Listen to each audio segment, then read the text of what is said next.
പുറത്തേക്ക് വരണം നിന്നോട് പറഞ്ഞിട്ടില്ലായിരുന്നോ?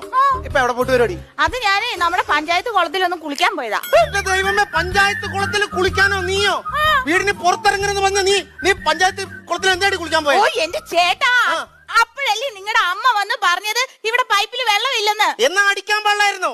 അയ്യോ, എന്നാ പൈപ്പിൽ വെള്ളമില്ലെന്ന് പറഞ്ഞതിന് ഭർത്താവിന്റെ അമ്മയെ തല്ലി എന്നുള്ള പേര് എനിക്ക് കേൾക്കാൻ വയ്യ. എന്റെ അമ്മേനെ തള്ളുന്ന കാര്യമല്ല പറഞ്ഞേ, നിനക്ക് മോട്ടടിക്കാൻ പാടില്ലായിരുന്നോ? ദേ ഒരു കാര്യം ഞാൻ പറയട്ടെ, ഇനിയിപ്പൊ മോട്ടർ അടിച്ചില്ലെങ്കിലും വെള്ളം ഇല്ലെങ്കിലും ഒന്നും ഒരു കുഴപ്പമില്ല. ഈ പഞ്ചായത്ത് കുളത്തിൽ പോയി കുളിക്കുന്നുണ്ടല്ലോ, ഭയങ്കര നൊസ്റ്റാൾജിയായിട്ടാ. നിനക്ക് എനിക്കറിയാം, നിനക്ക് നൊക്ലാറ്റിയൊക്കെ ഉള്ള ആളാന്നുള്ളവരും. ഒരു കാര്യം ഞാൻ പറഞ്ഞേക്കാം, ഇനി നീ പഞ്ചായത്ത് കുളത്തിൽ കുളിക്കാൻ പോയാ ഞാൻ ഊളിയിട്ട് വന്നതിനെ കാച്ചുകുത്തിയാൻ കുത്തുന്നു. മനസ്സിലായിട്ട് നീ പോയി പോണു. നീ നൊസ്റ്റാൾജിയ നൊക്ലാറ്റിയ എനിക്കെല്ലാം മനസ്സിലാവുന്നുണ്ട്. എനിക്ക് സൗന്ദര്യമില്ല, നിനക്ക് നൊക്ലാറ്റിയ. ഒപ്പം നീ കേട്ടോ.